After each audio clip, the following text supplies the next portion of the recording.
Mga kababayan, muling pagbabalik kay Dina 28. At eto, meron tayong pag-uusapan mga kababayan. Grabe si PBBM. Alam niyo ba mga kababayan, bumisita siya sa area ng Cebu at grabe yung salubong ng mga bata sa kanya at iba't ibang tao mga kababayan. Kumbaga talagang welcome na welcome pala si PBBM dyan sa may area ng Cebu na kahit naman alam natin na itong nasa kabilang grupo ay binabatikos nila itong si PBBM dahil nga sabi nga nila ang Cebu na area is kumbaga inaayawan si PBBM pero hindi yun ang totoo mga kababayan dahil nga si BBM ay welcome sa area ng Cebu. So meron tayong mga video na nakikita mga kababayan. Katunayan nga, nandun nga si BBM, ano? So, ito yung video, ito. Ayan po. So, kita niyo naman kung gaano natutuwa yung mga bata, yung mga nasa paligid ng BBM, kung paano nila i-welcome ang presidente. So, ganyan mga kababayan si BBM. Kahit binabati ko siya, yung trabaho ay tuloy-tuloy mga kababayan, di ba? So, sabagay, magkakaiba kasi ang tao mga kababayan. Alam niyo, mas maganda yung suportahan natin yung administrasyon kasi siya yung presidente ng Pilipinas mga kabayan, di ba? At saka kita niyo naman kahit saan meron talagang project ang presidenta Bongbong Marcos Jr. mga kabayan, no? Katunayan nga marami na pong binuksan, di ba? Na project po. Tulad ng sa ito, nakaraan kasi may nag-comment dun sa video ko, sabi nila natigil daw yung subway. So hindi po yan, wala pong katotohanan mga kababayan. Tuloy-tuloy po ang trabaho sa subway. So nakita niyo naman dun sa isang post kumbaga processing o tuloy na yung pagtatrabaho doon. Kumbaga huwag kayo maniwala mga kababayan sa mga fake news na yan. Ako kasi mga kababayan, kumbaga para sa akin mga kababayan, kailangan ko puntahan o tingnan, suriin yung area bago ako maniwala doon sa sinasabi ng mga iba. Kasi yung iba kasi nagpapakalat ng fake news para siraan ng administrasyon. Yan yung talagang realidad o nangyayari sa ating bansang Pilipinas. May mga nagpapakalat ng fake news kahit wala sila doon sa area, ganito ganon, makasagap ng maling impormasyon, di ba? Tulad ditong bagong labas mga kabayan. Grabe. Yung about sa Marines, kung tingnan natin maigi yung sitwasyon, napakalayo mga kababayan, no? Talagang doon pa lang. 'Di ba meron, di ko alam kung napanood yung video doon na may nagtanong na isang reporter. Ngayon, yung tinanong niyang isang Marines, kuno, di ko alam kung totoong Marines yun, tinanong nung reporter. Ngayon, binigay na yung mic sa kanya. Ang ginawa is nilipat doon sa isa. Nakapag-deliver po ba kayo ng maleta sa Malacanang at or sa bahay po ni Pangulong Marcos?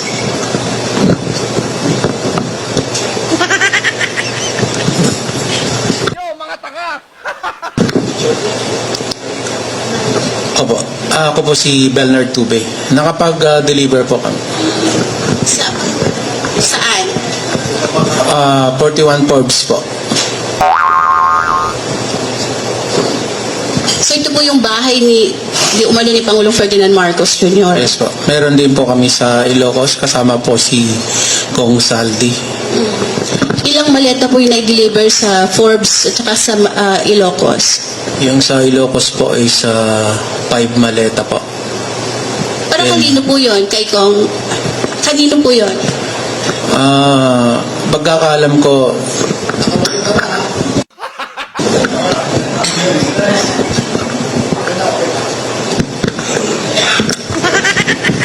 para maklaro lang, no? Nag-deliver sila sa Ilocos Norte, sa bahay mismo. At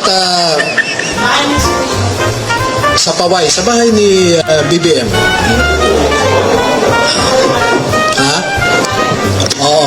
At saka may mga katibayan naman, no? Di ba?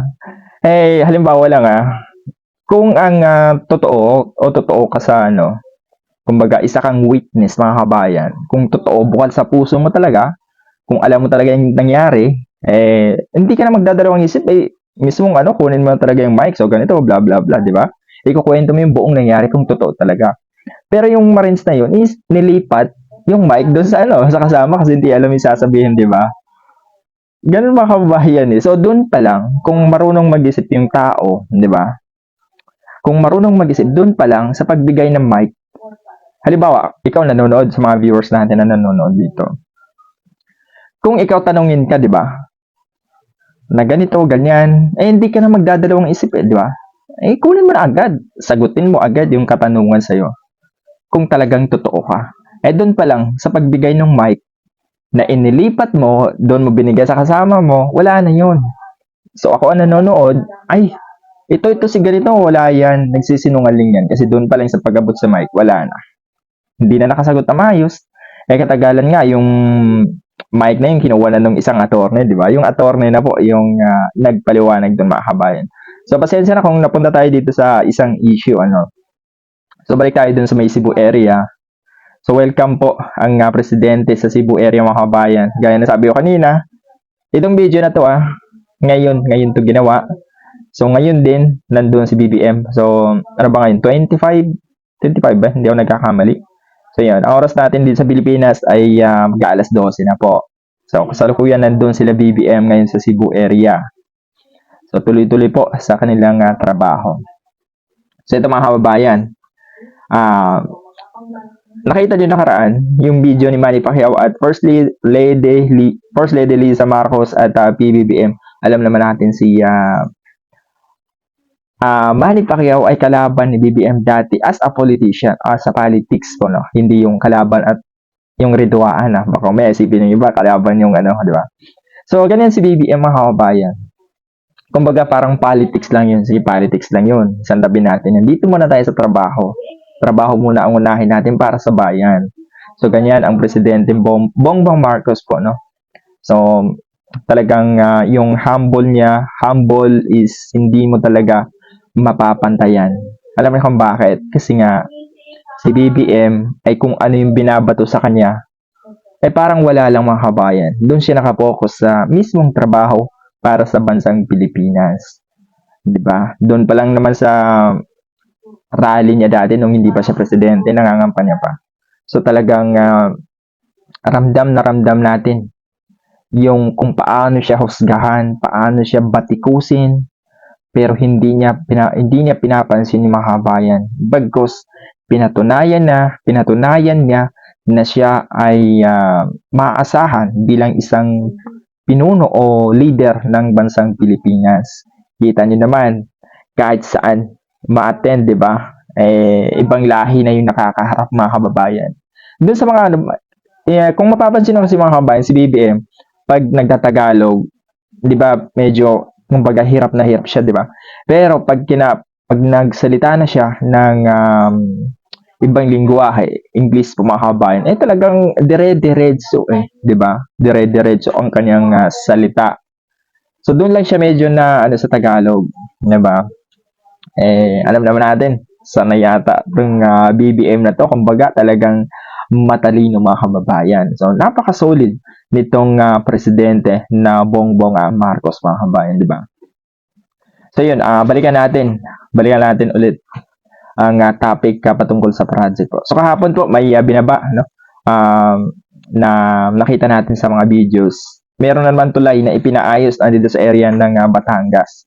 So inayos po 'yan ng presidente o administrasyon. So ganun po ang administrasyon mga kabayan, tuloy-tuloy po sa kanilang trabaho. So mga kabayan, hanggang dito ng ating vlog. Maraming salamat sa lahat ng nanood. Sa mga hindi pa po nakapag-like at subscribe, huwag natin kalimutan sa baba mag-like and share and subscribe. Maraming salamat po sa inyong solid na suporta. So lagi akong sinasabi mga kabayan sa vlog, suportahan natin ang administrasyon. Kasi siya yung presidente ngayon, siya yung makakatulong sa bansang Pilipinas. Huwag tayong maniniwala agad dun sa mga fake news. Kumbaga, dapat gamitin natin mga kabayan ng isipan natin. Alamin natin yung buong katotohanan bago tayong maniwala mga kababayan. So yun, ID na 28, like and share and subscribe. Ayan.